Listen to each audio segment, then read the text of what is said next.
నమస్కారం అండి. మీ పేరండి? సంగీప్ నరేష్ అండి. మీరు ఏ వెరైటీ ఏసారండి? 1122 వేసామండి. ఏ కంపెనీది? కార్తికేయ సీడ్స్ వారి. ఓకే. ఎలా అనిపించిందండి వెరైటీ? ఇప్పటివరకు ఈ అరటి చుట్టుపక్కల ఏరియాలో కూడా లేదండి ఇది. చెప్పండి. ఎకరానికి 30-35 క్వింటాల దాకా వచ్చిద్దనుకుంటున్నాం. ఓకే. ఈ వెరైటీ రైతులందరూ కూడా వేసుకోవచ్చండి. ఇది చూడండి, కాపు కూడా దగ్గర కనుపు. చూడండి, కార్తికేయ సీడ్స్ 1122 అండి. వైరస్ ఎలా అనిపించిందండి మీకు? వైరస్‌ని కూడా తట్టుకుంటదండి ఈ విత్తనం. నల్లి శాతం అండి? నల్లి కూడా ఇతర రకాలమైన ఇది చాలా బెటర్ అండి. బెటర్ అండి. నల్లి ఒకసారి చూపించండి. ఎట్లుందో కాపు తోట ఎట్లుందో చూపించండి. కాపు విషయంలో కూడా గట్టి చూడండి ఒకసారి, ఇరగ కాసి కింద పడింది.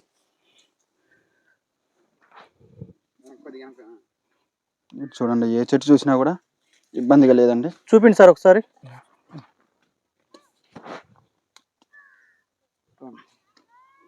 చూడండి ఒకసారి, కార్తికేయ సీడ్స్ 1122 వెరైటీ అండి. కాపు చిక్కనండి, గది దగ్గర గనుపు చాలా దగ్గర అండి. కాసి చెట్టు కూడా ఒరిగిపోయింది. చూడండి ఒకసారి, ఏ చెట్టు చూసినా కూడా ఇబ్బంది లేదు.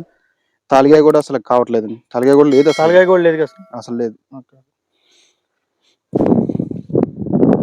కాయ కలర్ కూడా చూడండి, చెట్టు క్వాలిటీ కూడా ఒకసారి చూడండి. తోట అంతా చూడండి ఈ టైంలో ఎలా ఉందో.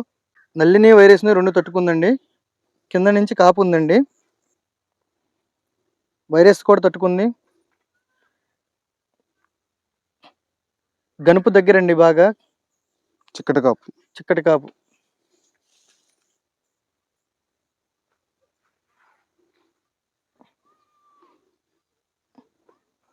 ఒకసారి చూపించండి ఇంకా అలాగే ఎట్లా తోట మొత్తం చూసుకోండి. ఏది చూసుకునే ఇబ్బంది లేదండి.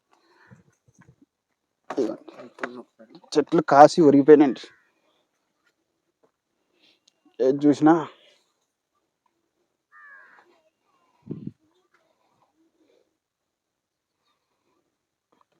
ఎలా ఉందండి వెరైటీ? వేసుకోవచ్చు అంటారా రైతుల అభిప్రాయం? రైతులు ఎవరైనా వేసుకోవచ్చు అండి. నల్లి తట్టుకుంటది, వైరస్ కూడా ఇబ్బంది లేదు.